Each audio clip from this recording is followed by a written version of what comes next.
मधुरं मधुरास्मृतिश्च बुद्धिं प्रबोधय प्रभो मधुबोधशक्तिं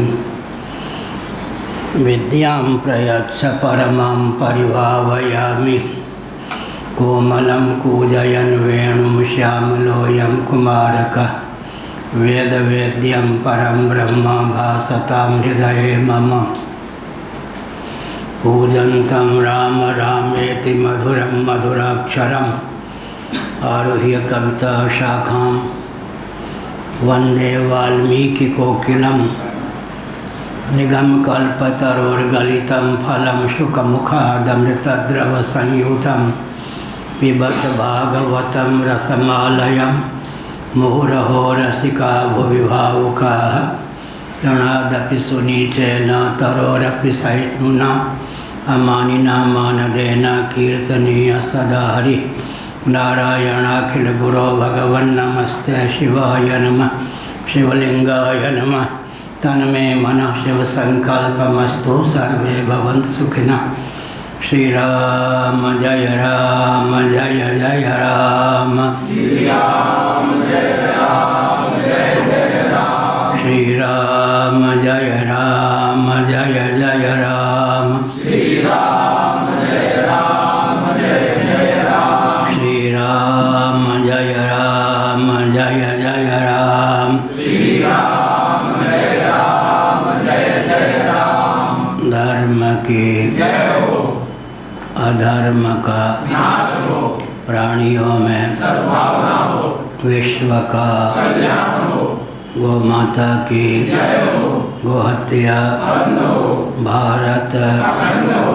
सर्वभूत हृदय धर्म सम्राट श्री स्वामी करपात्री जी महाराज की जय हो, श्री जगन्नाथ महाप्रभु की जय हो, श्री बलभद्र महाप्रभु की जय हो, भगवती सुभद्रा देवी की जय हो, चक्र सुदर्शन महाभाग की जय हो। हर हर महादेव। गोविंद जय जय गोपाल जय जय गोविंद जय जय गोपाल जय जय राधा रमण हरि गोविंद जय जय राधा रमण हरि गोविंद जय जय श्री कृष्ण गोविंद हरे मुरारे श्री कृष्ण गोविंद हरे मुरारे। हे नाथ नारायण वासुदेव हे नाथ नारायण वासुदेव गोविंद जय जय गोपाल जय जय गोविंद जय जय गोपाल जय जय राधा रमण हरि गोविंद जय जय राधा रमण हरि गोविंद जय जय गोविंद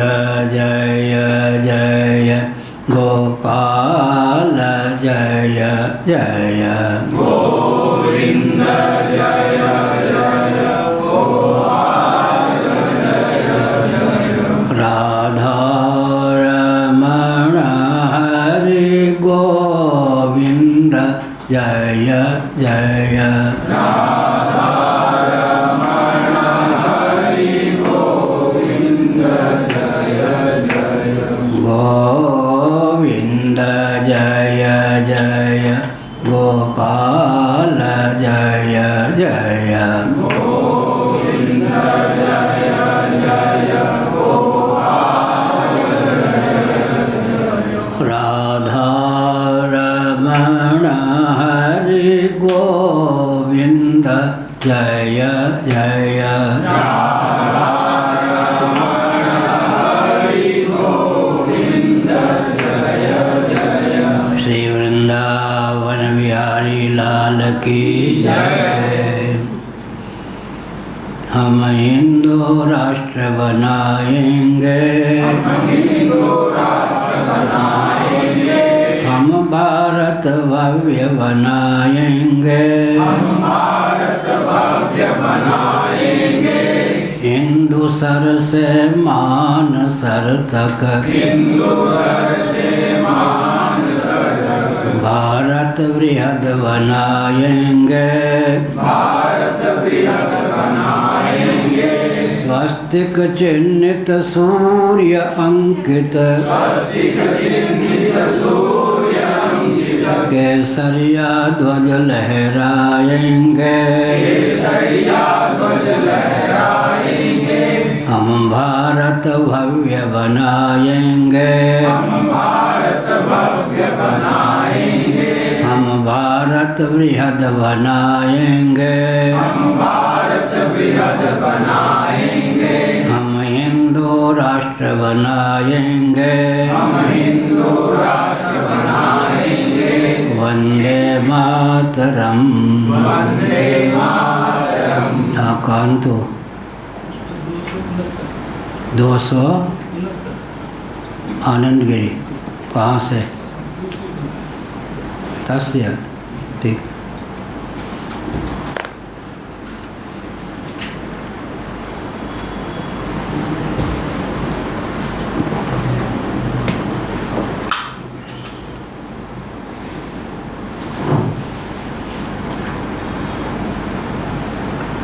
नारायण। बृहदारण्यक उपनिषद 1.4.10 शंकर भाष्य आनंदगिरी टीका सहित।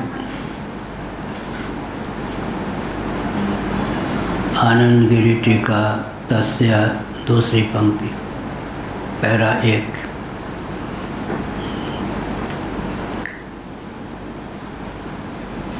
पहली पंक्ति सही ले लें। किंच सर्वस्यापि संसारस्य ब्रह्मण्य अविद्याध्यासात् तदंतर्भूतं साधकत्वाद्यपि तत्राध्यस्तम् इत्यभ्युपगम्यते कानुपपत्तिः इत्याशंक्य न चेति।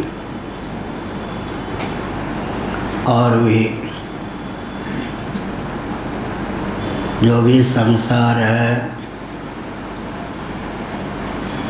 ब्रह्म में अविद्या से अध्यस्त है, कल्पित है। संसार या जगत की सीमा में सन्निहित साधकत्वादि भी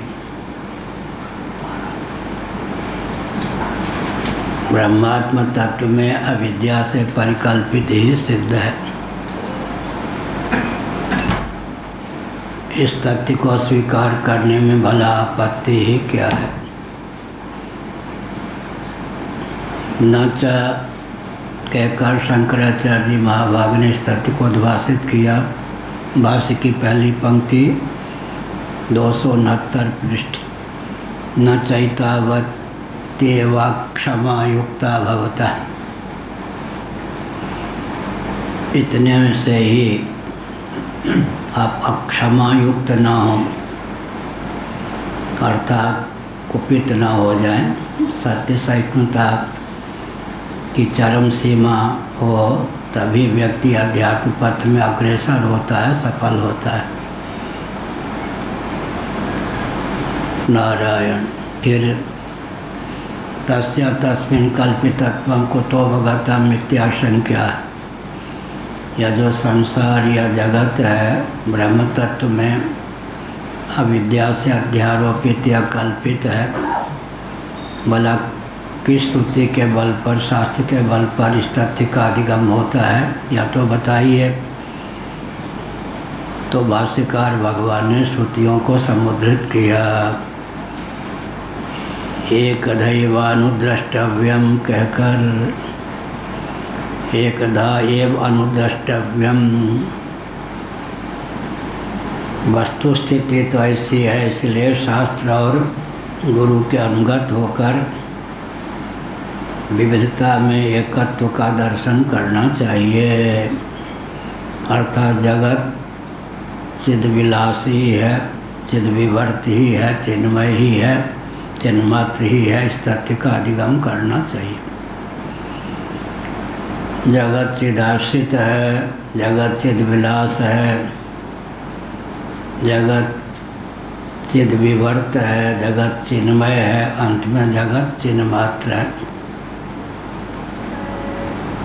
तुलसीदास जगचिद विलास को बूझत बूझत बूझे। विनय पत्रिका में गोस्वामी तुलसीदास जी महाभाग का यह वचन सन्निहित है। जगत चिद विलास है, लेकिन इस तथ्य को बिरले व्यक्ति ही समझ पाते हैं, वो भी प्रथम मोर्चे पर नहीं। बूझत बूझत बूझे, 3 बार बूझने शब्द का प्रयोग तुलसीदास जी ने किस अभिप्राय से किया? जगत को पहले भूतों का विलास समझना चाहिए, पंचभूतों का, क्योंकि जगत पांच भौतिक।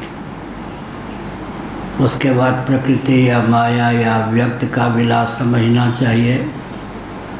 उसके बाद ब्रह्म का विलास समझना चाहिए, चिद विलास समझना चाहिए। भूत प्रकृति मोक्षम चाहिए विदुरियांति ते परम, भगवद गीता 13वां अध्याय अंतिम श्लोक। पहले जगत भूतों का विलास है, ये भूत ही सब हैं। पांच भौतिक होने के कारण जगत भूतों का विलास।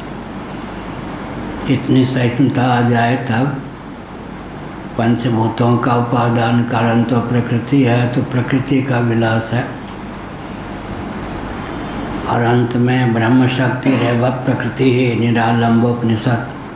ब्रह्म या ब्रह्म शक्ति रेव प्रकृति निरालंबोपनिषद का वचन है। ब्रह्म शक्ति रेव प्रकृति ही।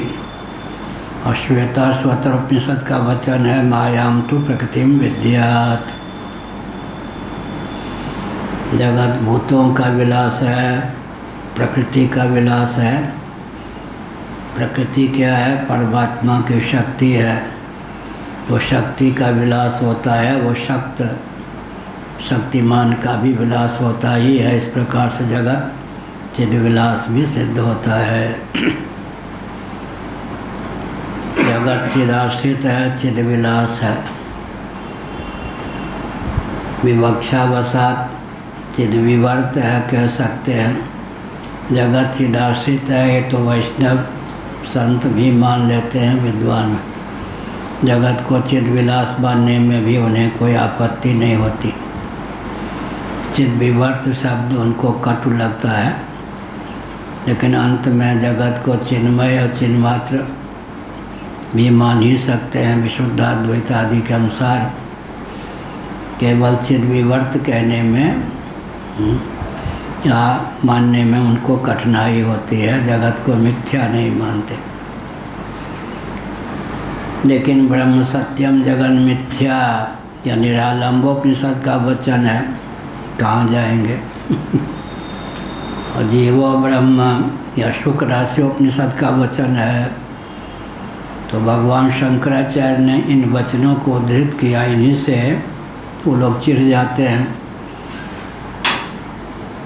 और शंकराचार्य ने अपनी ओर से इन वचनों की उद्भावना नहीं की, श्रुतियों को ही समुद्धृत किया। स्थल निर्देश न होने के कारण विभ्रम हो गया कि शंकराचार्य ने अपनी ओर से इस मत को प्रस्थापित किया। अष्टोत्तर शत उपनिषद में निरालंबोपनिषद है, उसका वचन है ब्रह्म सत्यम जगन मिथ्या। जीवो ब्रह्म शुक्र रहस्योपनिषद का वचन है। पिछले दिनों यह भी कहा गया कि तत्त्वमसि अहम ब्रह्मास्मि प्रज्ञानम ब्रह्म अयम आत्मा ब्रह्म, जो ऋक यजु साम अथर्व से संबद्ध उपनिषदों के महावाक्य हैं। इनमें भागवत त्याग लक्षणा से जीव और ब्रह्म के एकत्व का प्रतिपादन मान्य है। श्री रामानुजाचार्य महाभाग ने कहा कि जगन्यावृत्ति है लक्षणा, अविधावृत्ति से तो एकत्व नहीं सिद्ध है। जगन्यावृत्ति तो है, लेकिन श्रुति सम्मत है, क्योंकि शुक्र राशियोपनिषद में चारों महावाक्यों का जो अर्थ श्रुति ने किया है, भागवत त्याग लक्षणा का आलम्बन लेकर ही किया है।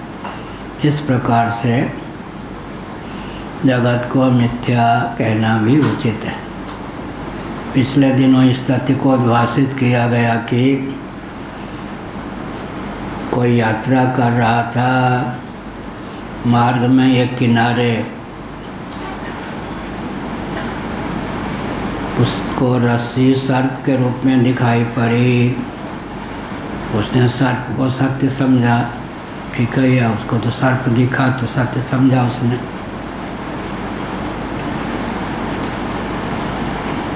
लेकिन बाद में किसी ने कहा सर्प नहीं है, यह तो रस्सी है, नयम सर्प रजुरियम, यह सर्प नहीं है, रस्सी है। अब जब सर्प नहीं है इसका ज्ञान हो गया तो सर्प असत सिद्ध हो गया। भूतपूर्व दृष्टि से सत्य, वर्तमान दृष्टि से असत्य, तो समझौते की दृष्टि से मिथ्या। मिथ्या दोनों के बीच का शब्द है। भूतपूर्व दृष्टि से सत्य ही, वर्तमान दृष्टि से सर्वथा असत्य ही, तो समझौते की भाषा क्या कहेंगे? मिथ्या। मिथ्या तो शब्द जो है, या मिथ्या शब्द जो है, वो बहुत ही साहित्यिक है, रम्य है।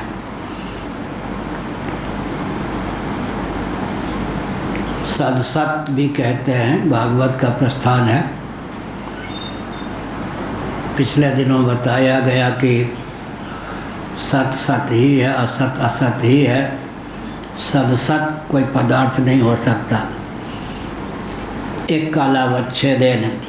लेकिन श्रीमद् भागवत के दूसरे तीसरे स्कंद आदि में जगत के लिए सदसत शब्द का प्रयोग हुआ है। भूतपूर्व दृष्टि से सत्य, वर्तमान दृष्टि से असत, समझौता क्या हो गया? सदसत। विवक्षावसात तथ्य की सहिष्णुता आनी चाहिए। किसी ने आधे कटोरा दूध दिया, एक व्यक्ति ने मौन होकर पी लिया, एक ने कहा आधा कटोरा भर के दूध दिया, तीसरे ने कहा आधा कटोरा खाली दिया। अंतर हो गया या नहीं? दूध पिलाया आधा आधा कटोरा भर के, एक ने कहा आधा कटोरा खाली, एक ने कहा दूध पिलाया। सबसे उत्तम भाषा क्या है? दूध पिलाया। मध्यम क्या है? आधा कटोरा भरा हुआ। और निकृष्ट भाषा क्या? दूध तो दिया पर आधा कटोरा खाली। तो बोलने की बात है ना, बोलने में विधा, लठमार होली नहीं।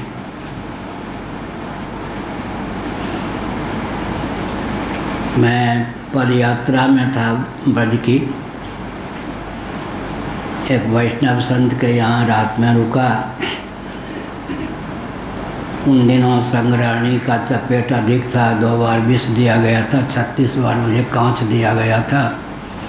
दूध पचता नहीं था, छेना पच जाता था। एक महात्मा ने कहा आप तो रात में भोजन नहीं करते हैं, हमने आपके लिए दूध की व्यवस्था की है। हमने कहा, मन में सोचा दूध तो हमको पचता नहीं है। इतने बड़े गिलास में हम समझ लिए कि दूध केवल सफ़ेद ही है, बाकी तो पानी ही है।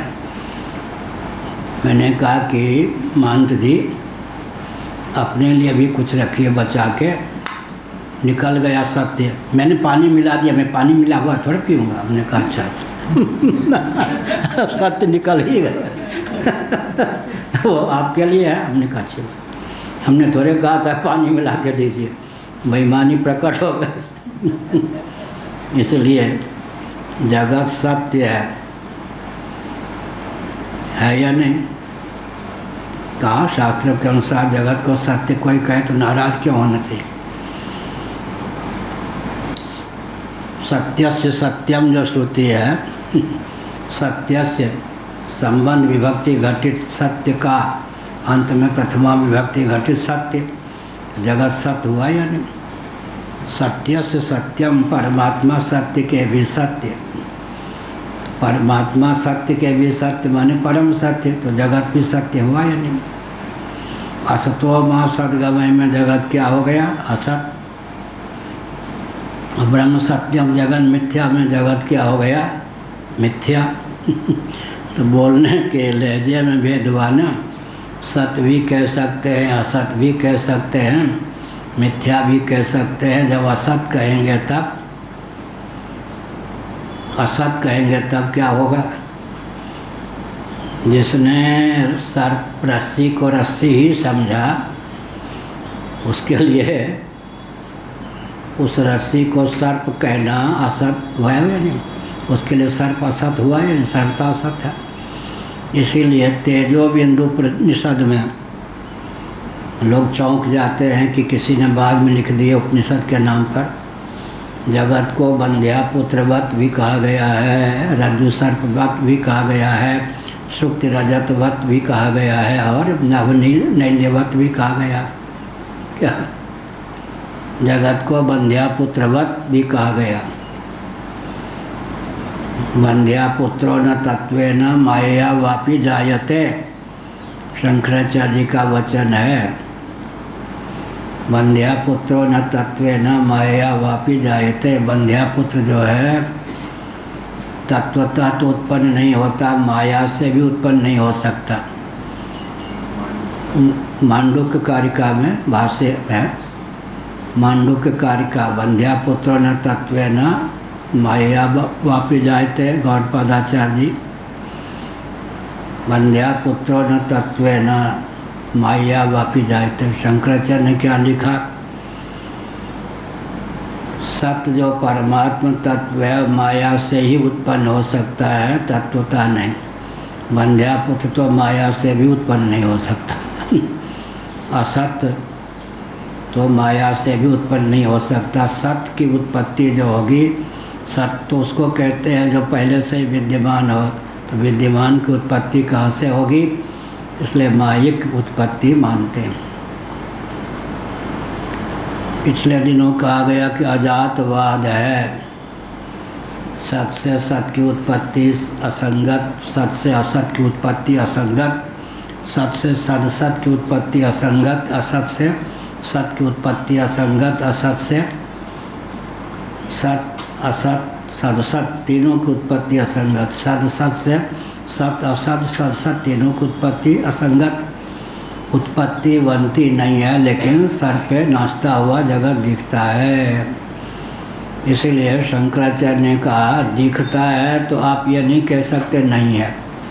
संगत लगाइए कि प्रातिभाषिक कोटि का पदार्थ है, व्यावहारिक कोटि का पदार्थ है, या सचमुच में परमार्थ कोटि का पदार्थ है। भले ही सीपी हो, लेकिन चांदी के रूप में, रजत के रूप में जब परिलक्षित हो तो दर्शन का निषेध थोड़े कर सकते। अब संगत लगाइए कि सुक्ति रजत प्रातिभाष की सत्ता है, या व्यावहारिक की सत्ता है, या पारमार्थ की सत्ता है। या पिछले दिनों यह भी कहा गया कि सृष्टि दृष्टिवाद में तीन सत्ता, प्रातिभाष की सत्ता, व्यावहारिक की सत्ता, पारमार्थ की सत्ता मान्य है। और दृष्टि सृष्टिवाद में दृष्टि समसमया सृष्टि ही, दृष्टि रेव सृष्टि ही, दृष्टि सृष्टिवाद में दो ही सत्ता मान्य है, प्रातिभाषिकी और पारमार्थिकी। तो वेदांत परिभाषा इत्यादि में इस तथ्य को उद्भाषित किया गया कि जहाँ दो ही सत्ता मान्य है, प्रातिभाषिकी और पारमार्थिकी, वहाँ क्या संगत लगाएंगे? पिछले दिनों कहा था तस्थ रजत, हाँ बाजार में, दुकान में रजत, या घर में रजत, या गले आदि में रजत आभूषण, रजताभूषण है तो रजत है ही, वो भी प्रातिभाषिक। सीपी में चांदी दिखे वो भी प्रातिभाषिक। तो दोनों में क्या अंतर हुआ? स्वभावगत अंतर हुआ, या उत्तर दिया गया। स्वभावगत अंतर माना जाता है। अगर प्रातिभाषिकी सत्ता ही माने और पारमार्थिकी सत्ता ही माने तो स्वभावगत वैलक्षण हो जाता है। वैशेषिकों के जीवन में इस तथ्य की सहिष्णुता प्राप्त हो, इसलिए उनसे कहा गया अर्थक क्रियाकारी का नाम आपके यहाँ सत्य है। तो मिट्टी के जो पात्र हैं, चांदी के पात्र हैं, तांबे के पात्र हैं, वो भी व्यवहारक्षम होने के कारण सत्य हैं। व्यवहारक्षम माने अर्थक क्रियाकारिता से संपन्न, उपयोगिता से संपन्न हैं। तो सुक्ति रजत भी, वो भी कहते हैं स्वभावगत वैलक्षण हो जाता है। अगर हम प्रातिभासिकी सत्ता ही माने और पारमार्थिकी सत्ता माने, एक रजत का ऐसा स्वभाव है, एक रजत का ऐसा स्वभाव है, क्योंकि मृदघट भी सत्य है, मिट्टी भी सत्य है, तो तारतम्य घटित सत्य तो मानना ही पड़ेगा।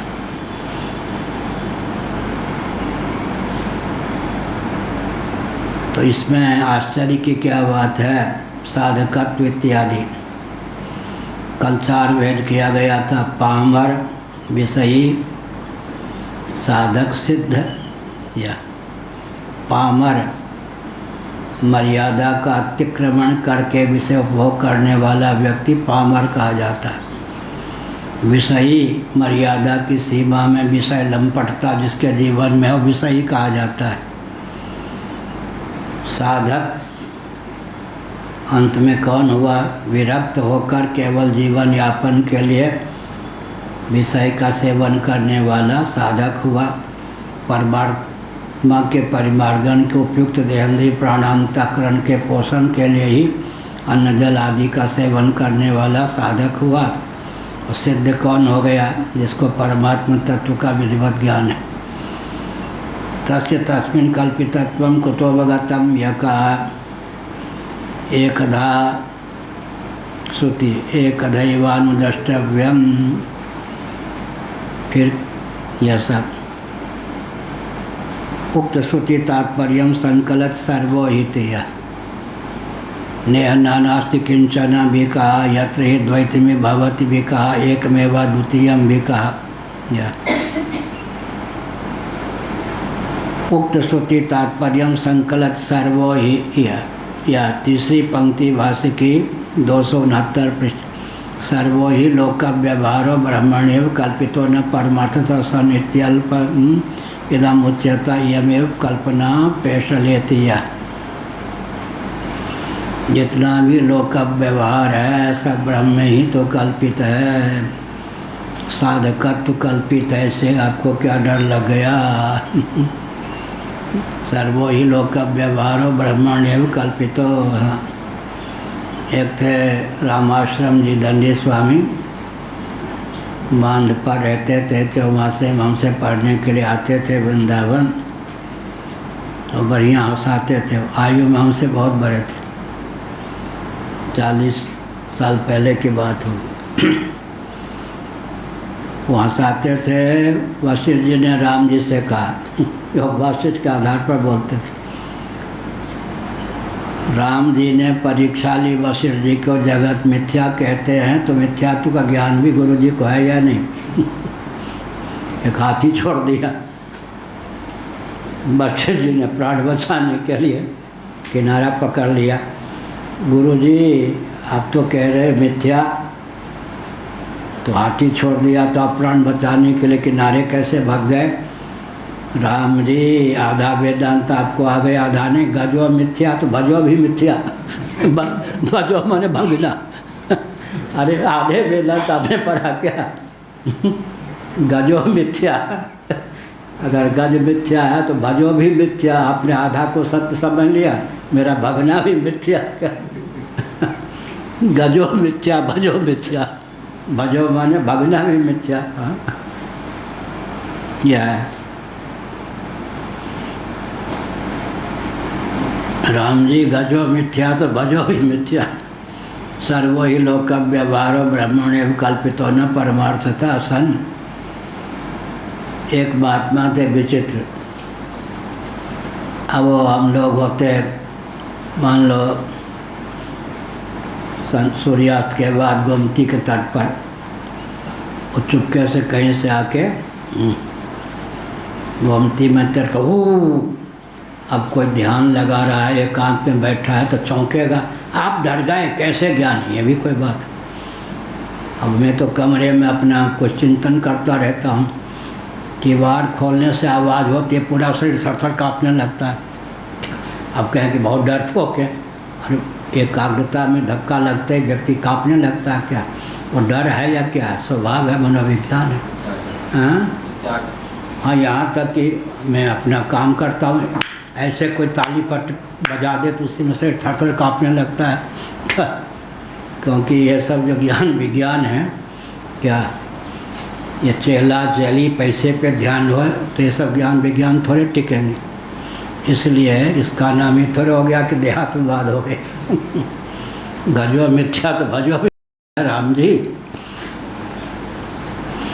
हो गया। जो भी व्यवहार है वो तो ब्रह्म में ही अध्यस्त है, कल्पित है।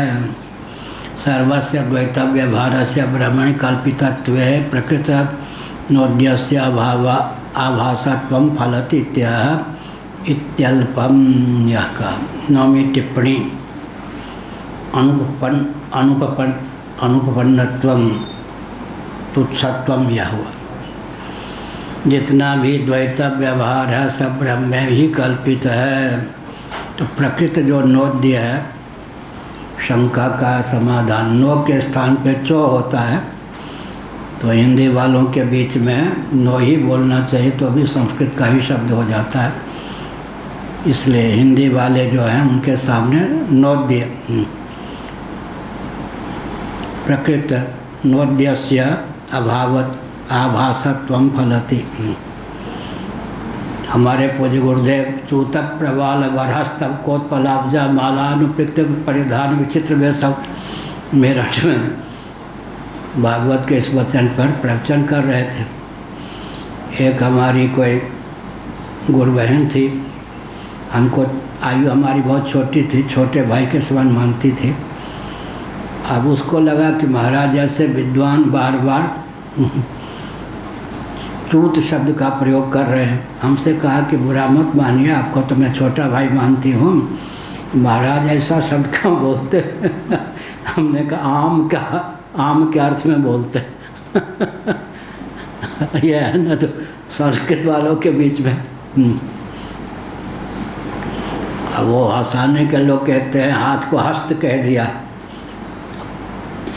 पाँव को पाद कह दिया, तो दस्त और पाद अपान वायु छोड़ना वो अलग भाषा है ना, भाषा का भेद हो जाता है। इसलिए चूत प्रवाल, चूत का अर्थ होता आम। अब हिंदी जो नहीं, संस्कृत नहीं जानते, वो सोचेंगे क्या बकबक बोल रहे, इसलिए भाषा का भी अंतर होता है। सर्वस्य द्वैत व्यवहारस्य ब्रह्मणि कल्पितत्वे प्रकृत नोद्यस्य अभाव आभासत्वं फलति। प्रकृत माने प्रकृति नहीं, प्रकृति तो उपादान के अर्थ में है। प्रकृत माने प्राप्त संदर्भ में उल्लसित, चालू प्रसंग में जो कहा गया उसका नाम है प्रकृत। प्रकृति अलग चीज़ है। प्रकृत माने वर्तमान में सुलभ प्राप्त, प्रकृत माने प्राप्त, प्रकृति माने उपादान। नोद्यस्य आभासत्वं फलति यह हुआ। आभासत्वं अनुपन्नत्वं या तुच्छत्वं, यह तो शंका तुच्छ ही है, यह अर्थ हुआ।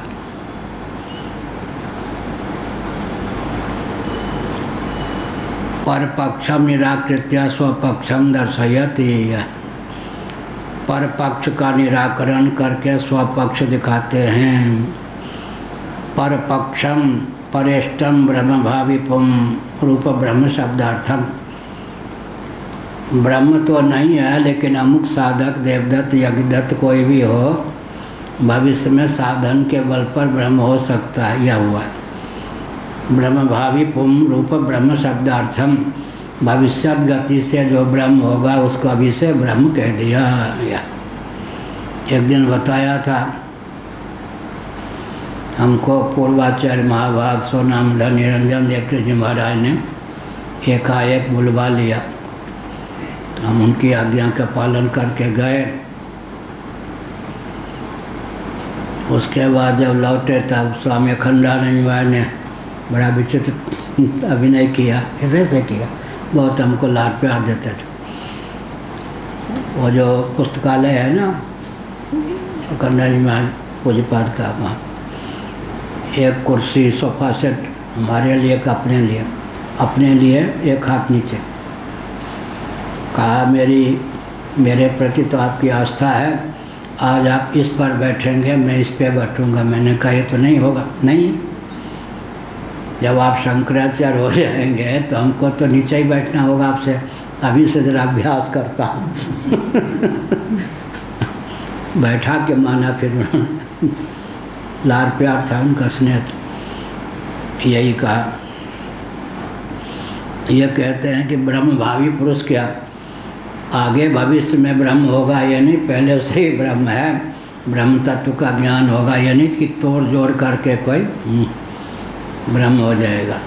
जैसे कोई प्रधानमंत्री हो जाए, मुख्यमंत्री हो जाए तो ऐसे थोड़े है कि ब्रह्म होगा। ब्रह्म तो पहले से है ही, केवल तथ्य को जान लेने से ब्रह्मत्व की स्फूर्ति या अभिव्यक्ति हो जाती है। सर्वस्य द्वैत व्यवहारस्य ब्रह्मणि कल्पितत्वे प्रकृतनोद्यस्य आभासत्वं फलति। आभासत्व माने नगण्य है, बहुत छोटी शंका आपने की। पूरा विश्व ही ब्रह्मातिरिक्त जो भी प्रपंच है सब क्या है, विवर्त है, भाष्य है, आभास है। तो साधकत्व की कल्पना हो गई, वो कौन सी परमार्थ। तो बहुत बढ़िया। मध्वाचार्य जी से शास्त्रार्थ हुआ हमारे पूज्य गुरुदेव का।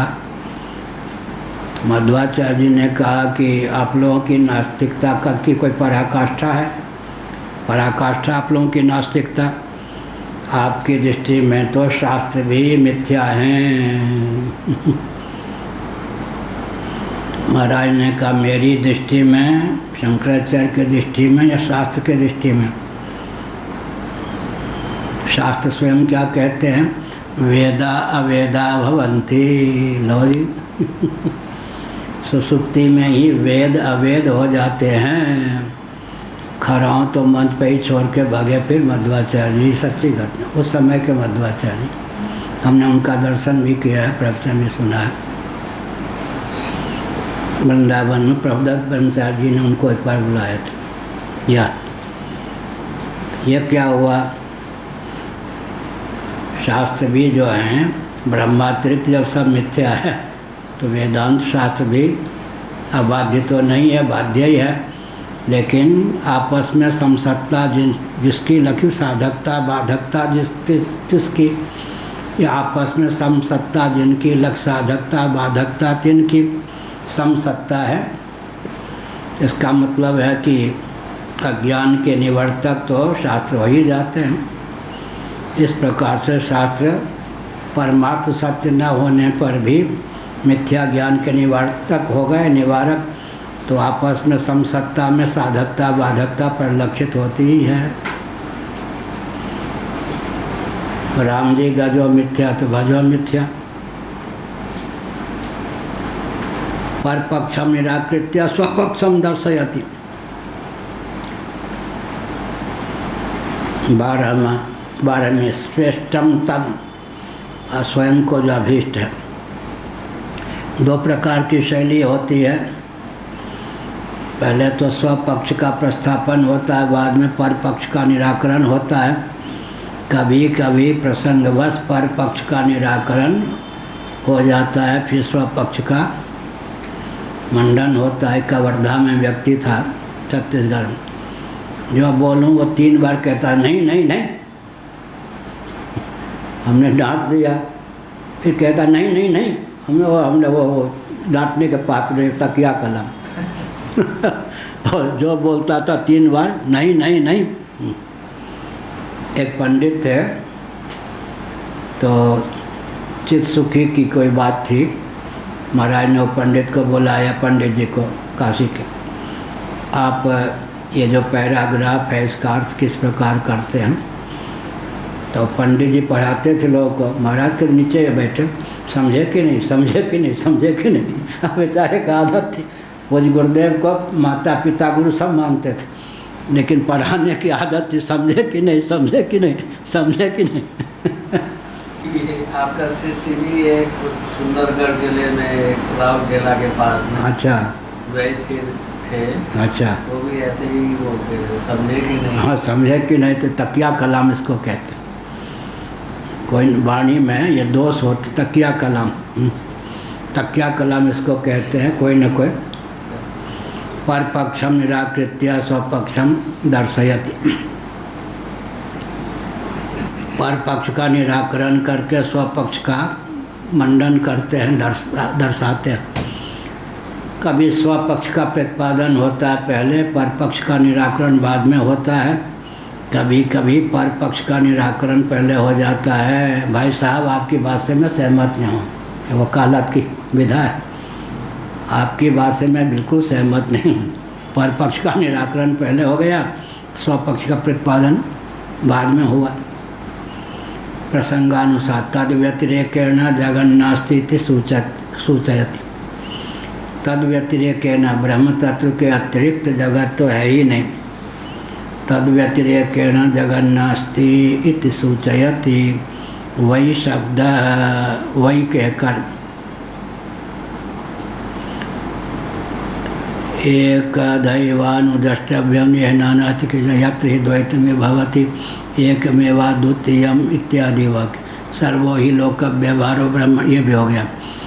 यह वही शब्दों अवधारणार्थ, यह दूसरे पैरा की पहली पंक्ति में वही शब्दों अवधारणार्थ, यह वही का अर्थ है अवधारण के लिए। निस्संदेह वही जब प्रयोग होता है तो निस्संदेह के अर्थ में वही शब्द क्यों कहा?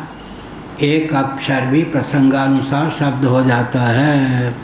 वही तो एक अक्षर है, ये नहीं कि कई अक्षरों के योग से ही शब्द की निष्पत्ति होती हो। प्रसंगानुसार एक अक्षर भी शब्द बन जाता है। जैसे कि वही है, एक ही अक्षर है लेकिन वो शब्द हो गया। या वही शब्द जो है अवधारण के अर्थ में, निस्संदेह के अर्थ में प्रयुक्त है। यह का श्रुति में तस्माद वै तस्मादात्मन आकाश संभूता तस्माद वा ए तस्माद ए है ना आगे, यहाँ भी वा वही अवधारण निश्चय के अर्थ में प्रयुक्त है।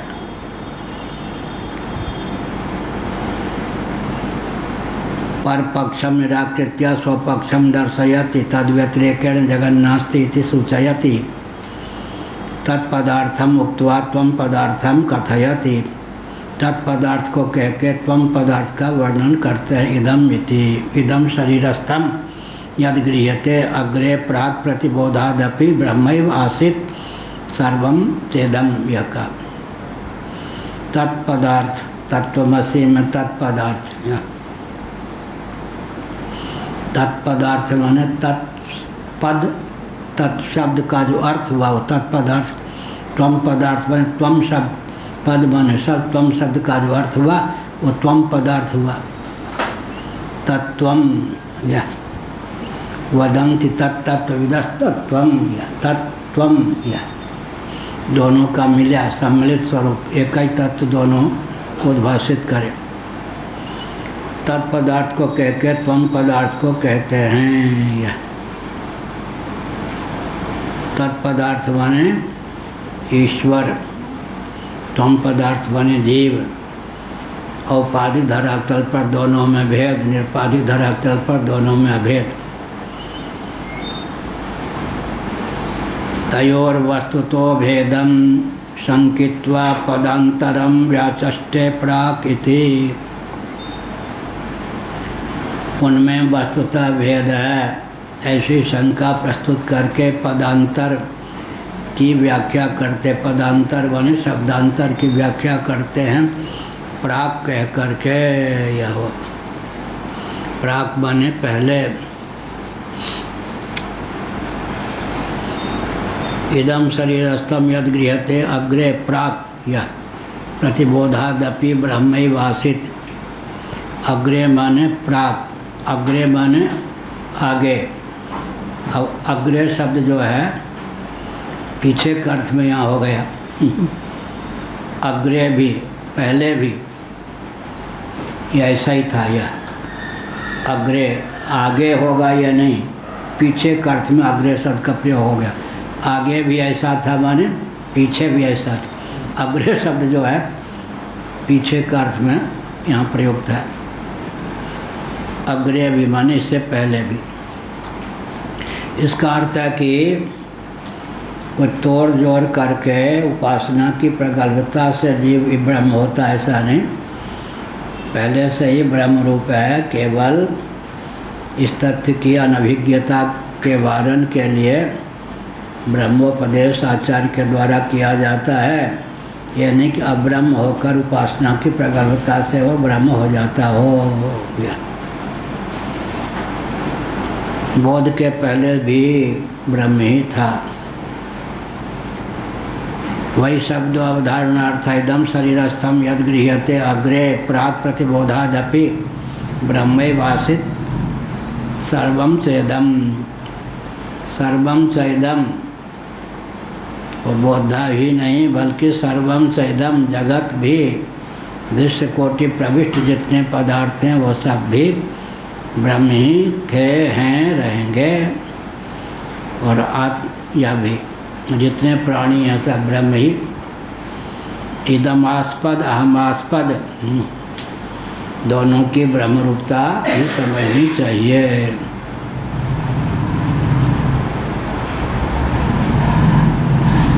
तस्य अपरिच्छिन्नत्वमाह सर्वं च इति। तस्य अपरिच्छिन्नत्वमाह, वह कोई परिच्छिन्न हो ऐसा नहीं। अपरिच्छिन्न माने विभु है, अर्थात देशकृत व्यवधान से रहित है, व्यापक है, विभु है। आत्म तत्व की ब्रह्म रूपता है। वैशेषिकों के मत में भी आत्मा विभु है, नैयायिकों के अनुसार भी आत्मा विभु है, पूर्व मीमांसकों के अनुसार भी आत्मा विभु है, और सांख्यों के अनुसार भी आत्मा विभु है, योगियों के अनुसार भी आत्मा विभु है, शंकराचार्य के अनुसार भी आत्मा विभु है। श्री वैष्णवाचार्यों में कुछ ऐसे हैं कि अणु भी मानते हैं, विभु भी मानते हैं, वल्लभाचार्य आदि। एक रकम से अणु, एक विधा से विभु। अणुर्नियान महत्व महीयान। लेकिन यहाँ अणुर्नियान महत्व महीयान विरुद्ध धर्माश्रयता का वर्णन नहीं है। अणु से भी अणु माने सूक्ष्मता की अवधि और विभुता की अवधि दोनों। अणुर्नियान महत्व महीयान माने अणुता माने सूक्ष्मता की अवधि जहाँ पर है वहाँ विभुता की अवधि भी है। जैसे आकाश सूक्ष्मता, वायु आदि की दृष्टि से अपेक्षा से सूक्ष्मता की अवधि भी है, विभुता की अवधि भी है। तो सूक्ष्म भी है, विभु ही भी है, यह नहीं। सूक्ष्मता की अवधि भी है, विभुता की अवधि भी है। यह सकल विरुद्ध धर्माश्रय।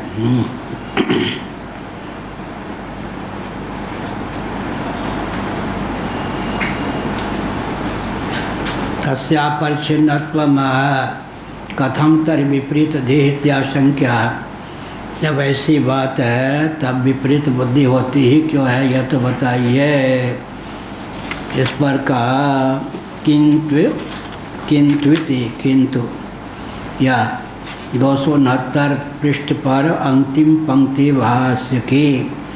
किंतु अप्रतिबोधात अब्रह्मास्मि सर्वम चाहिए। अप्रतिबोधात, इस तथ्य का बोध न होने के कारण मैं अब्रह्म हूँ या सब भी ब्रह्म से पृथक भिन्न ही हैं। इस प्रकार का विपरीत प्रत्यय बोध प्राप्त होता है। अज्ञान के कारण मानि मानि बंधन में आयो।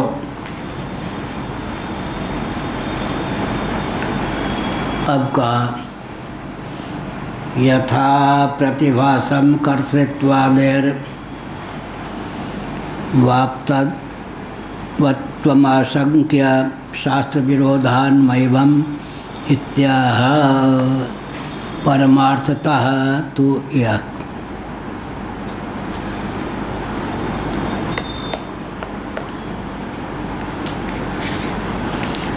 भाष्य की दूसरी पंक्ति है परमार्थतस्तु नारायण।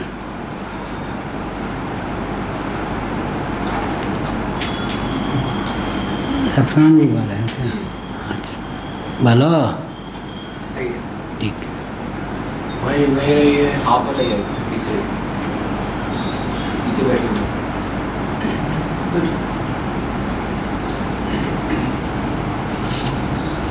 कहाँ चल रहे थे? वहीं पर यथा प्रतिभासम। ठीक। ये भाई हमको पढ़ने दो, ये अभी विघ्न न करो, आगे बताइए। लिखने दे हमको, पढ़ने दे। कहाँ चल रहे थे? यथा प्रतिभासम कर्तृत्वादेर वाप्तवत्वम आशंक्य शास्त्र विरोधान्मैवम् इत्याह।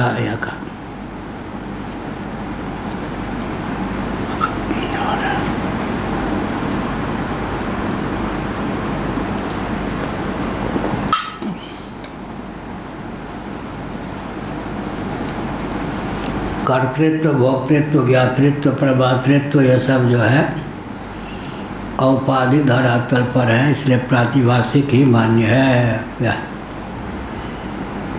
सांख्यों के यहाँ कर्तृत्व जो है प्रकृति में तादात्म्यापत्ति के कारण है, भोक्तृत्व स्वभावता है। कर्तृत्व उनके यहाँ विक्रिया है, भोक्तृत्व विक्रिया या विकार नहीं है। कर्तृत्व प्रकृति निष्ठ है, भोक्तृत्व पुरुष निष्ठ है, यह सांख्यों का सिद्धांत। भगवद गीता के 13वें अध्याय में भगवान ने सांख्यों के इस पक्ष को प्रस्तुत किया है। कार्यकरण कर्तृत्व हेतु प्रकृति रुच्यते, पुरुषा सुख दुखानाम भोक्तृत्व हेतु रुच्यते। प्रकृति के स्थान पर हमारे आपके जीवन में बुद्धि है, प्रतिनिधित्व, या माया के स्थान पर हमारे आपके जीवन में मन है, विद्धि माया मनोमयम। भगवान जो कार्य माया से चलाते हैं, हम लोग क्या करते हैं, उस कार्य को मन के द्वारा संपादित कर लेते हैं। हमारे कार्य संपादन में हेतु मन है, भगवान जो कार्य करते हैं उसमें हेतु माया है। विद्धि माया मनोमयम। जगत को दो प्रकार की मयता प्राप्त है।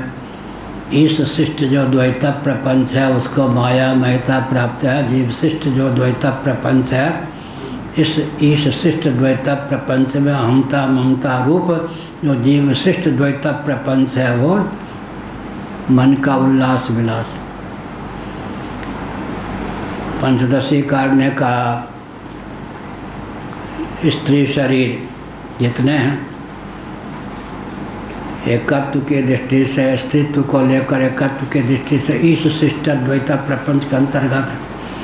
उसमें नानी हो गई, मामी हो गई, पत्नी हो गई, माता हो गई, जीव शिष्ट द्वैत प्रपंच भले शास्त्र सम्मत ही क्यों न हो। ईश शिष्ट द्वैत प्रपंच जीव शिष्ट होकर के भोगी बनता है। यह ईश शिष्ट द्वैत प्रपंच जीवों के लिए बाधक नहीं है, जीव शिष्ट द्वैत प्रपंच ही जीवों के लिए बाधक है।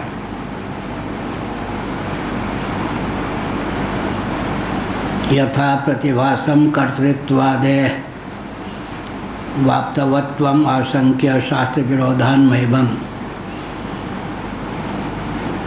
कर्तृत्व भी वेदांती क्या मानते हैं, कर्तृत्व और भोक्तृत्व में समानाधिकरण ही चाहिए। कर्ता कोई और हो, भोक्ता कोई और हो तो विज्ञान की प्राप्ति होगी। हा दैव में कहा पुकारा, कहा बिगाड़ा, मंत्रा ने कहा हा दैव में कहा बिगाड़ा। करे कोई और, भोगे कोई और। कर्ता जो होता है वही भोक्ता होता है। हाँ, कर्ता चाहे तो अपने कर्म को संकल्प, भावना, संबंध के बल पर अन्यत्र प्रेषित कर सकता है। श्राद्ध तर्पण आदि कौन करते हैं? बेटे पोते। फल किनको मिलता है? पिता पितामह आदि को। हुआ या नहीं? कर्ता कोई और हो गया, भोक्ता संकल्प के बल पर, संबंध के बल पर, भावना के बल पर कर्ता कोई और होता है, भोक्ता कोई और हो जाता है। लेकिन जिसमें कर्तृत्व की क्षमता है उसमें भोक्तृत्व की क्षमता भी होती ही है, यह अभिप्राय। तो वेदांत प्रस्थान में कर्तृत्व भी औपाधिक है, भोक्तृत्व भी उपाधिक है। आत्मेन्द्रिय मनोयुक्तम भोक्तेत्याहुर मनीषिणः, इस श्रुति के बल पर। हाँ, एक और बात है, भोक्तृत्व पुरुष निष्ठ माने, कर्तृत्व प्रकृति निष्ठ माने, इसमें क्या आपत्ति है? तो कार्यकरण कर्तृत्व हेतु प्रकृति रुच्यते, पुरुषा सुख दुखा नाम भोक्तृत्व हेतु रुच्यते, ये तो भगवद वचन है, आंशिक ढंग से स्वीकृति ही है। तो इसका उत्तर क्या होगा? हमारे पूज्य गुरुदेव ने बताया, व्याकरण की दृष्टि से कर्तृत्व का सर्वथा अपलाप हो जाने पर भोक्तृत्व की प्रसक्ति नहीं होगी। भौतिक क्रिया का कर्तृत्व भोक्तृत्व है, या भोक्तृत्व भी एक कर्तृत्व है या नहीं? भोक्ता जो हुआ कर्ता हुआ या नहीं? भोजन करने वाला हुआ या नहीं? करने वाला हो गया तो भोक्ता भी कर्ता हो ही गया। इसलिए कर्तृत्व का सर्वथा अपनोदन, निरसन या बाद हो जाने पर भोक्तृत्व का निरसन हो ही जाएगा, क्योंकि भोक्तृत्व भी एक प्रकार से कर्तृत्व ही है, भौतिक क्रिया का कर्तृत्व ही भोक्तृत्व है। अतः वेदांत प्रस्थान में कर्तृत्व जहाँ औपाधिक है वहाँ भोक्तृत्व भी औपाधिक ही है। कर्तृत्व औपाधिक है, इसमें कौन सा वचन लेंगे? गीता 18वां अध्याय। अधिष्ठानम तथा कर्ता करणं च पृथक विधम विविधा से पृथक चेष्टा देवं चैवात्र पंचमम। अब भोक्तृत्व जो है औपाधिक है, इसमें कौन वचन लेंगे? कठोपनिषद आदि लीजिए। आत्मेन्द्रिय मनोयुक्तम भोक्तेत्याहुर मनीषिणः, यह हुआ। आत्मेन्द्रिय मनोयुक्तम, आत्मा का अर्थ शरीर भी कर सकते हैं, आत्मा का अर्थ आत्मा भी कर सकते हैं। वाचस्पति मिश्र जी ने आत्मा का अर्थ आत्मा ही किया, शंकराचार्य जी ने आत्मा का अर्थ प्रसंगानुसार आरोह क्रम को देखकर शरीर किया। आत्मेन्द्रिय मनोयुक्तम भोक्तेत्याहुर मनीषिणः, इस श्रुति के बल पर कर भोक्तृत्व जो है वो भी औपाधिक सिद्ध है। देहेंद्रिय प्राणांतकरण के योग से ही भोक्तृत्व सिद्ध है। और अधिष्ठानम तथा कर्ता करणम से पृथक विधम विविधा से पृथक चेष्टा दैवं चैवात्र पंचमम, यहाँ कर्तृत्व जो है वो, इसका भी अर्थ एक बनिया वृत्ति से, एक ब्राह्मण वृत्ति से किया जाता है। इसका अधिष्ठानम तथा टीकाकारों ने एक बनिया वृत्ति से अर्थ किया है, एक ब्राह्मण वृत्ति से। इसका अर्थ अधिष्ठानम तथा कर्ता 18वें का 14वां है, गीता 18:14। अधिष्ठानम तथा कर्ता करणम च पृथक विधम विविधा से पृथक चेष्टा देवं चैवात्र पंचमम। बनिया वृत्ति से अर्थ क्या करेंगे? कोई व्यापार में 5 पूंजी लगाने वाला हो, एक कहे कि मेरा ही है, तो बेईमानी है या नहीं? तत्रैवं सत्य कर्तारम आत्मानम केवलम, तो यह पश्यत्य कृत बुद्धित्व न स पश्यत दुर्मति ही, वो तो विचित्र। मेरा व्यापार है, 5 व्यक्ति पूंजी लगा के कोई कर रहे हो, तब भी क्या है अपनी ओर ही खींच लें तो बेईमानी है। पंचायत है, कर्तृत्व क्या है? पंचायत। इसलिए तत्रैवं सत्य कर्तारम, उसका अर्थ क्या करते हैं? जब कर्म की सिद्धि 5 हेतुओं से है, उसमें एक ही हेतु तो जीव है ना। अधिष्ठानम तथा कर्ता, एक हेतु हुआ कर्ता, बाकी 4 तो जीव से पृथक हैं। उसमें पूंजी 5 में क्या, पूंजी लगाने वाले 5 और मालिक बन जाए एक ही, तो ठीक नहीं ना। छठा नहीं, पाँचवें में कोई एक मालिक बन जाए ठीक नहीं। एक अर्थ हुआ ये बनिया वृत्ति से। कौन सा अर्थ बनिया वृत्ति से हुआ? अधिष्ठानम तथा कर्ता कर्णम च पृथक विधम विविधा से पृथक चेष्टा दैवम चैवा से पंचमम। 5 के द्वारा किए हुए कर्म में एक ही हेतु जब जीव है तब सर्व का श्रेय स्वयं ही ले ले, ये बनिया वृत्ति से ठीक नहीं, उसको बांटना चाहिए। दूसरा अर्थ है ब्राह्मण वृत्ति से। इसका अर्थ 5 में एक भी हेतु तो नहीं है, केवल मान्यता ही है ना। क्या ये ब्राह्मण वृत्ति से अर्थ हुआ? तो अर्थ भी 2 प्रकार से होता, बनिया वृत्ति से, ब्राह्मण वृत्ति से, और फिर क्षत्रिय वृत्ति से, शूद्र वृत्ति से, कई वृत्ति से। अभी हमने 2 वृत्ति का नाम लिया। तत्रैवं सत्यकर्तारमात्मानं केवलम तो इन 5 में एक भी हेतु तो नहीं है। यह हुआ ब्राह्मण वृत्ति से अर्थ। 5 में केवल एक हेतु है, लेकिन सर्वथा से स्वयं ही लेता है, तो गलत नहीं हो, बनिया वृत्ति से अर्थ हुआ। क्या हुआ पांडे जी? बनिया वृत्ति से अर्थ। हाँ, और सुन रहे थे। वेदांत तो प्रस्थान की सीमा में भी तो एक में कर देते हैं, जैसे कर्तृत्व को बुद्धिनिष्ठ मान लिया। कर्तृत्व को बुद्धिनिष्ठ मान लिया तो अचित पदार्थ में ही है, लेकिन उसमें भी है विज्ञानम यज्ञम तंते कर्माणि तंते पिछा।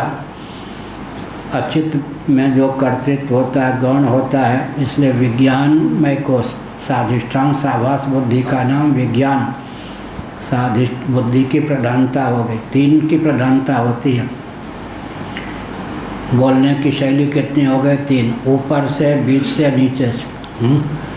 क्या बीच से बोलेंगे तो चिदाभास, नीचे से बोलेंगे तो बुद्धि, ऊपर से बोलेंगे तो आत्मा। एक के बोलने पर शेष 2 का ग्रहण होगा। या कितने हो गए ये चैतन्य? हाँ, कौन कौन? नीचे से लेंगे तो बुद्धि से, मध्य से लेंगे तो चिदाभास, ऊपर से लेंगे तो आत्मा से। ठीक है, बैठिए। बोलेंगे 1 शेष 2 का ग्रहण होगा ही। या बोलेंगे 1 शेष 2 का ग्रहण होगा। बुद्धिनिष्ठ कर्तृत्व है, ये भी कह सकते हैं।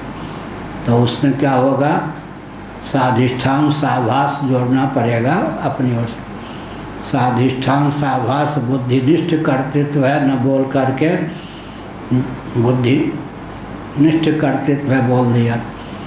और चिदाभास आभासनिष्ठ कर्तृत्व है, तो ऊपर नीचे दोनों का ग्रहण होगा। आभास कहने पर ही बिंब और अभिव्यंजक संस्थान 2 का ग्रहण होगा या नहीं? क्या आभास, प्रतिबिंब, छाया, 3 शब्द हैं। क्या क्या? तीनों में अंतर है। मूल में एकत्व है, अंदर 3। चिदाभास, चित छाया, चित प्रतिबिंब, तीनों शब्दों का प्रयोग उपनिषदों में हुआ है, पंचदशी आदि ग्रंथों में हुआ है। कितने शब्द हो गए भृगु जी? हलवा, पूरी, कचौड़ी। चिदाभास और चित छाया और चित प्रतिबिंब, प्रतिबिंब, छाया और आभास। अब यहाँ पर पुरुष की छाया, वृक्ष छाया और दर्पण में छाया अलग चीज़ है, और दर्पण में क्या पड़ेगा? प्रतिबिंब पड़ेगा। और ये क्या कह दिया? आभास। तो व्यवहार में नीचे तो छाया अलग, प्रतिबिंब अलग और आभास अलग है, लेकिन मूल में बिंब एक ही हो गया। तो बिंब जब कह देंगे, बिंब से क्या हो गया? मूल तत्व का ज्ञान हो गया। आभास, छाया और प्रतिबिंब। दर्पण में पड़ेगा प्रतिबिंब, और धरती पर चलेंगे तो छाया, सूर्य का प्रकाश हो। तो और क्या हो गए? आभास। आभास का मतलब, अब पूज्य स्वामी अखंडानंद महाराज के यहाँ है ना नृत्य गोपाल जी, इधर देखें 50 व्यक्ति अपने शरीर 50 दिखेगा, उधर देखें तो अपने शरीर 50 देखेगा। वो सब क्या हो गए? छाया है या प्रतिबिंब है? प्रतिबिंब भी कर सकते, आभास भी कह सकते हैं। जल में वो तरंग के कारण एक ही जो बिंब है, व्यक्ति है, ऐसा देखे तो हमने उज्जैन में देखा, सरोवर के तट पर थे, तो वो आभास हो गया। प्रतिबिंब छाया आभास में अवान्तर भेद होने पर बिंब कहने पर तीनों का ग्रहण हो जाता है। मौलिक स्वरूप तीनों का एक होता है, बिंब। आकाश में जो नीलिमा, हाँ, आकाश में जो नीलिमा दिखाई देती है, क्या कह रहे? आकाश का नीलिमा वो क्या है? प्रतिबिंब है, आभास है या छाया है? या चौथा है चतुष्कोटि, चौथे कोट में आकाश निरूप है या रूप युक्त? तो छाया, प्रतिबिंब और तीसरे क्या कहा था? आभास। ये किसके होंगे? रूप युक्त के या रूप विहीन के? और चिदाभास में तो रूप नहीं है। क्या चित रूप नहीं है? तो निरूप के भी शब्द के जब प्रतिध्वनि होते हैं, शब्द निरूप है या नहीं? आकाश निरूप है, शब्द भी निरूप है। प्रतिध्वनि क्या हो गए? तो निरूप के भी प्रतिध्वनि होते हैं। क्या निरूप है ना? क्या आकाश निरूप है, शब्द भी निरूप है। गुण में गुण नहीं होते, रूप भी निरूप होता है। लो जी। क्या गुण में गुणांतर होगा क्या? तो वो तो है, दर्शन शास्त्र है ना। रूप निरूप है या नहीं? बोलो जी चैतन्य। रूप में रूप होगा, गुण में गुणांतर होंगे, रूप निरूप हुआ या नहीं? रूप भी निरूप हो गया। नभनैल्य, नीलिमा गुण है या द्रव्य है? गुण है। और नभ जो है द्रव्य है। तो आभास कैसे होगा? द्रव्य का आभास गुण कैसे हो जाएगा? प्रतिबिंब भी क्या होगा? छाया भी क्या होंगे? तीन कोट विनिर्मुक्त हो गए। क्या नभनैल्य जो है, नीलिमा गुण है या नहीं? नभ जो है द्रव्य है। तो ये जो कहते हैं कि सजातीय में बिंब प्रतिबिंब भाव होता है, ये बाधक हो गया। एक है द्रव्य, दूसरा है गुण। क्या बिंब प्रतिबिंब? आकाश क्या हो गया? यह किसका? नभ जो है आकाश, वो क्या है? द्रव्य है। और उसमें गुण का आभास हो गया। नीलिमा गुण है। अब निरूप में रूप युक्त नहीं है, निरूप का भी प्रतिफलन हो गया नहीं। तो वस्तु स्थिति क्या है? समझौता एक्सप्रेस है इसका नाम। आँख का स्वभाव है निहारना, नेत्र का स्वभाव है निहारना, और नभ का स्वभाव है निहारने में न आना।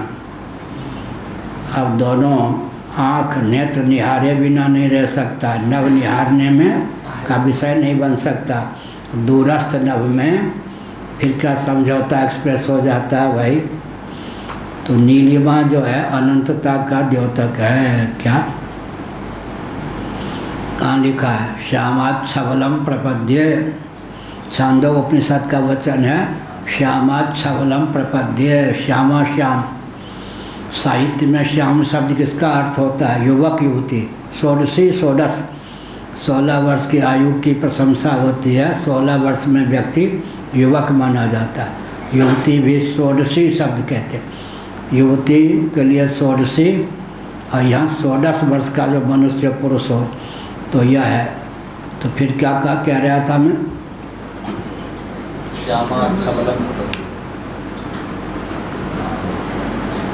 श्याम शब्द जो है 16 वर्षीय युवक का द्योतक है।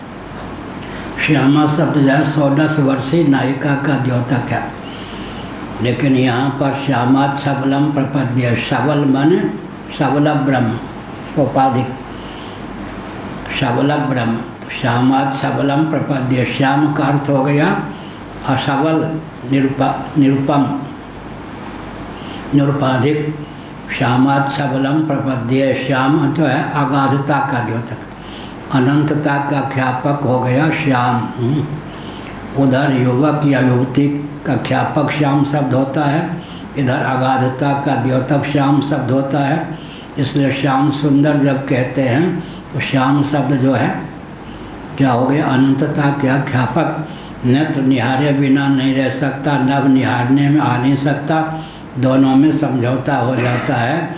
तो नेत्र को सुख देने वाला नील वर्ण, नीले रंग का आकाश दिखता है। नील आकाश निरूप है लेकिन दिखता है।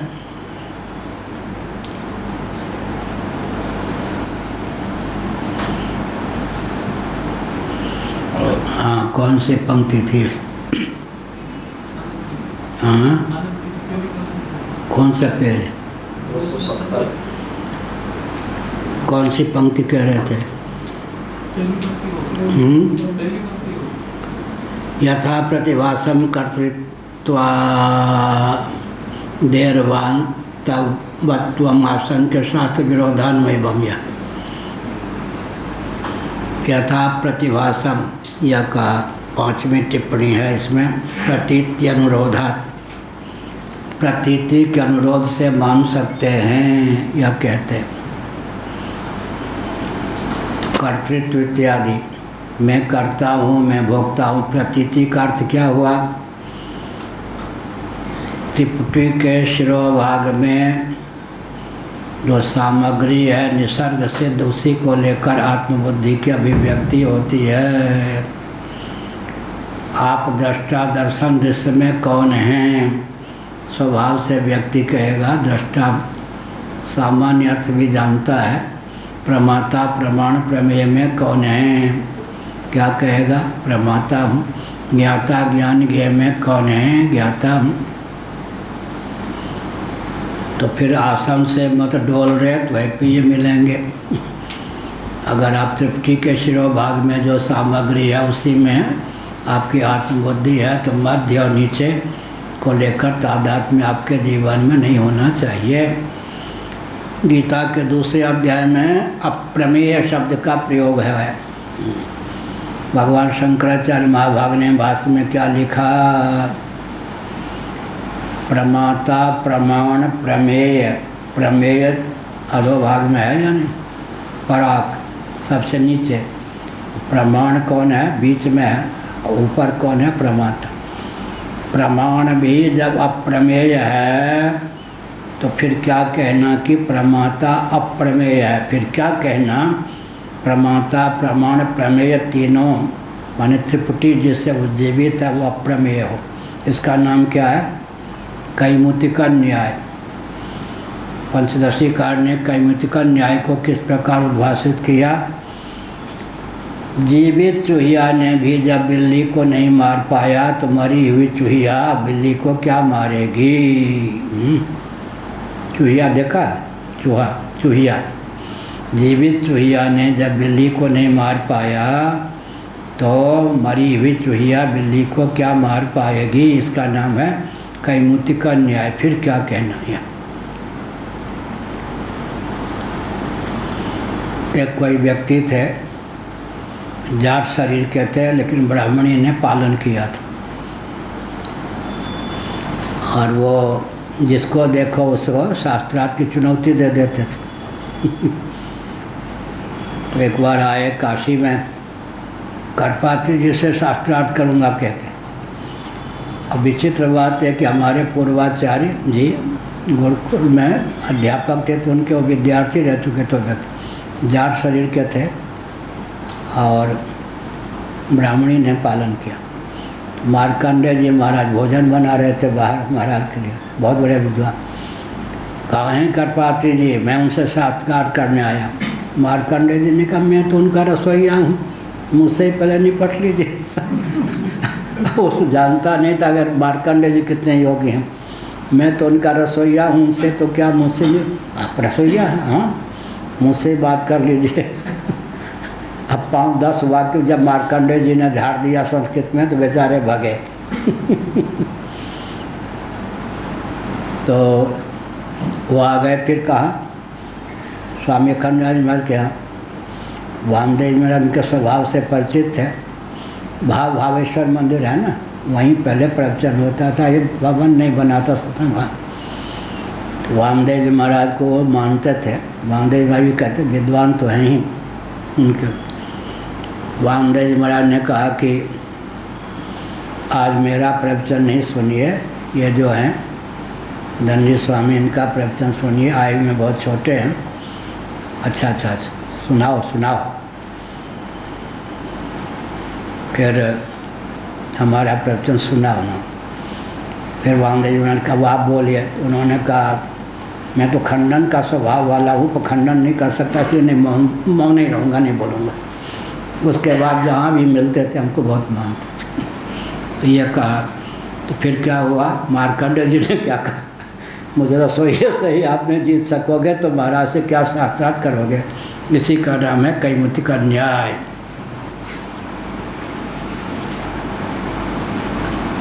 अब तो समय हो गया।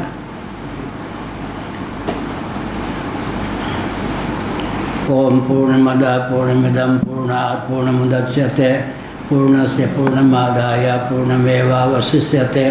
ओम शांति शांति शांति। नारायण अखिल गुरो भगवन् नमस्ते। शिवाय नमः, शिवलिंगाय नमः। तन्मे मन शिव संकल्पमस्तु। सर्वे भवन्तु सुखिनः। जगत शंकराचार्य भगवान की जय।